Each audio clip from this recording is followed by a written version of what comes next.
Assalamualaikum warahmatullahi wabarakatuh. Perkenalkan, saya Nur Insyani Bahar, mahasiswi Universitas Negeri Makassar, Fakultas Teknik, Jurusan Pendidikan Kesejahteraan Keluarga. Pertama-tama dan yang paling utama, mari kita panjatkan puji dan puji syukur kepada Allah Subhanahu wa Ta'ala yang telah memberikan saya kesempatan, dan juga kita kirimkan salam serta salawat kepada Baginda Muhammad Sallallahu Alaihi Wasallam.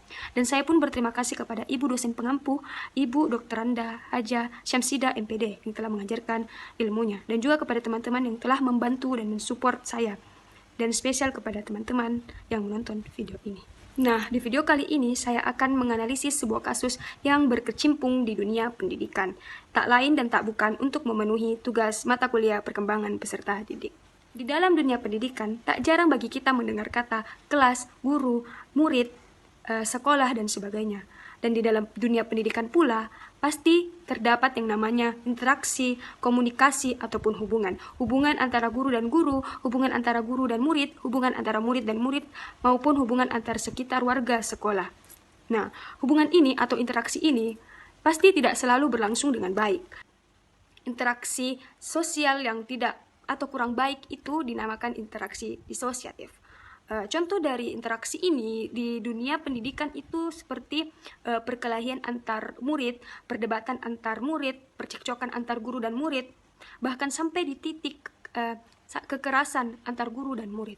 Nah, maka kali ini saya akan membawakan atau menganalisis kasus yang berjudul siswi sekolah dasar yang dipukul oleh oknum guru hingga berdarah.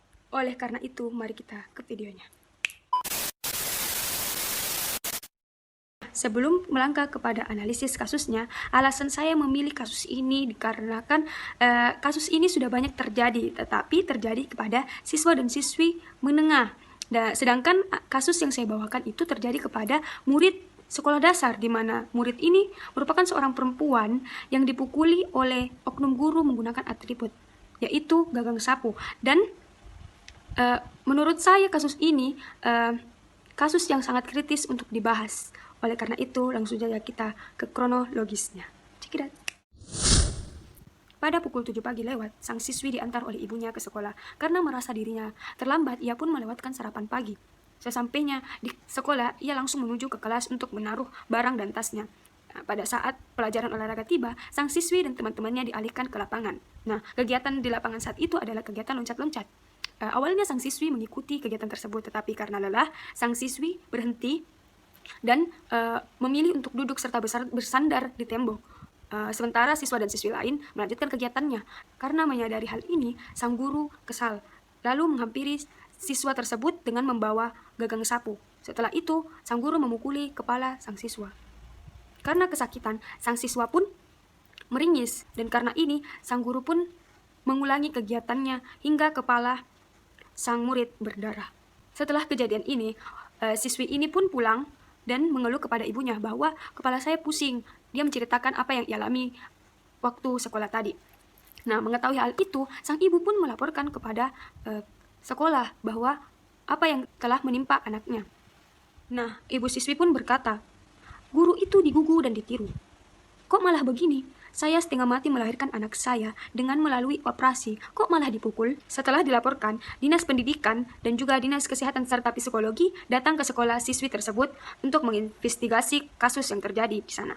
Sementara, kepala sekolah dari siswi ini mengakui bahwa adanya kejadian pemukulan dari oknum olahraga kepada siswi kelas 4 tersebut. Kata kepala sekolah, "Saya sudah tegaskan kepada oknum tersebut bahwa jika tak sanggup mengajar, ada baiknya Anda berkonsultasi dan berhenti." Namun, sang oknum guru masih tetap ingin melanjutkan dan berjanji untuk tidak mengulangi kesalahan tersebut.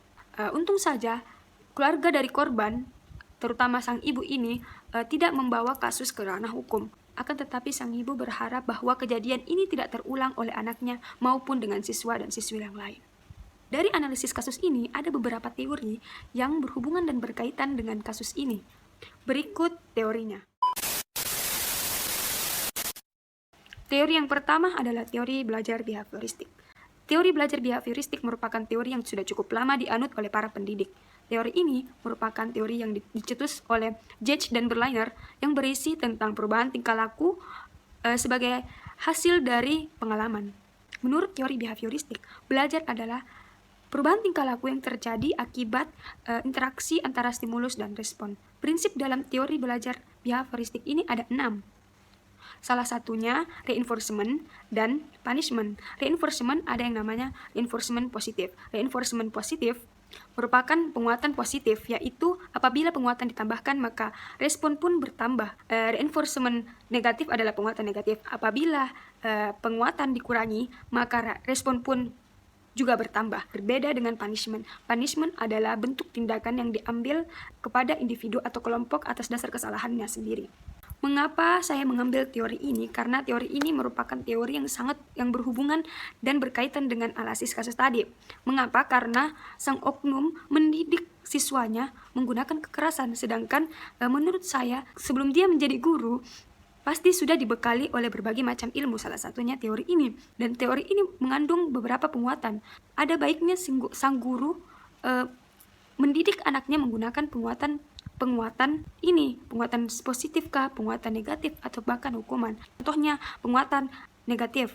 Saya memberi 10 menit untuk istirahat pada kalian. Apabila lewat dari itu, saya akan memberi hukuman. Nah, hukuman yang dimaksud di sini bukan dalam bentuk kekerasan, akan tetapi hukuman yang mendidik. Walaupun pernah kekerasan itu tidak menjadi sebuah perkara, tetapi seiring berjalannya perubahan pola pendidikan di Indonesia, hal itu sudah tidak diwajarkan. Nah, Ki Hajar Dewantara pernah berkata bahwa didik anak muridmu atau siswa dan siswimu menggunakan cinta dan kasih sayang agar tidak mengganggu mentalnya. Selanjutnya, yang kedua, kecerdasan emosional. Menurut Crow dan Crow tahun 1998, an emotion is effective experience that accompanies generalis inner adjustment and mental and physiological start up stage in the individual and show itself in his behavior. Yang artinya, emosi adalah pengalaman yang paling efektif yang disertai dengan penyesuaian diri dalam individu tentang kejadian mental dan fisik yang berwujud tingkah laku yang nampak. Emosi itu merupakan warna efektif yang menyertai setiap kejadian dan perilaku individu. Contoh pengaruh emosi terhadap perilaku individu yaitu terganggunya penyesuaian sosial apabila terjadi dengki, iri hati, dan rasa cemburu. Daniel Goleman mengklarifikasi bahwa ada 5 komponen penting yang terdapat dalam kecerdasan emosional. 1. Mengelola emosi. 2. Mengenali emosi. 3. Motivasi diri sendiri. 4. Mengenali emosi orang lain. 5. Membina hubungan.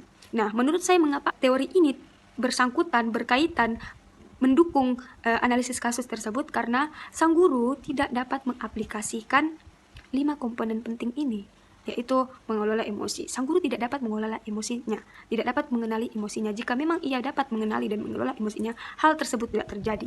Ia tidak memukul muridnya. Dan yang kedua, membina hubungan. Seandainya hal ini tidak terjadi, hubungan antara ia dan siswi tersebut itu masih baik-baik saja. Dan yang terakhir menurut saya, mengenali emosi orang lain. Harusnya ketika sang guru memukul siswi tersebut dan siswi tersebut meringis, ia tidak mengulangi kejadian tersebut sehingga kepala siswi tersebut berdarah. Selanjutnya, dan teori yang terakhir atau teori yang ketiga merupakan perkembangan moral.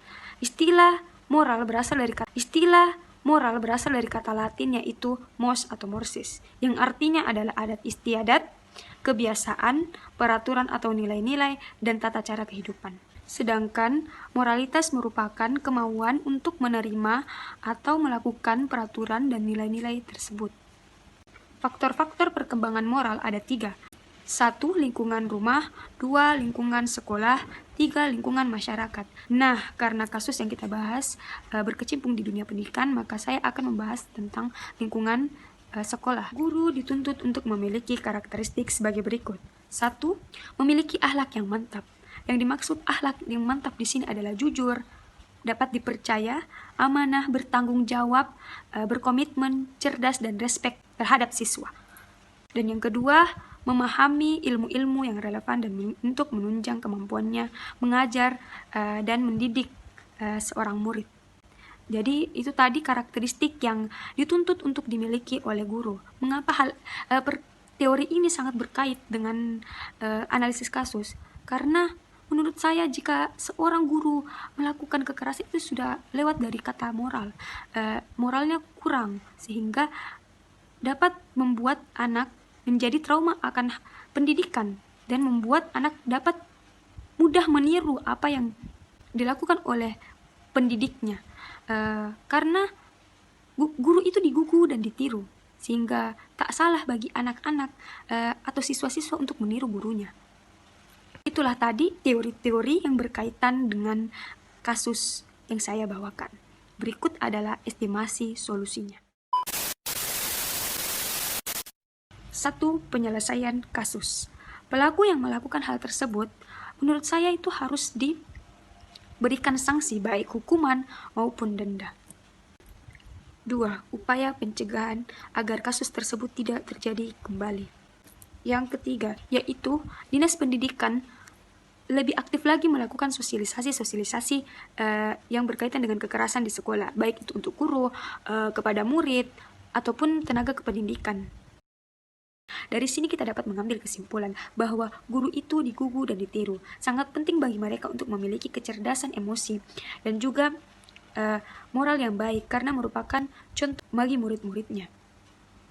Dan tidak hanya guru, murid pun harus menghormati yang lebih tua, harus menghormati gurunya. Itulah tadi video analisis saya, kurang dan lebihnya mohon maafkan, karena saya hanya manusia yang tak luput dari dosa-dosa dan kesalahan. Wabillahi taufiq walhidayah. Wassalamualaikum warahmatullahi wabarakatuh.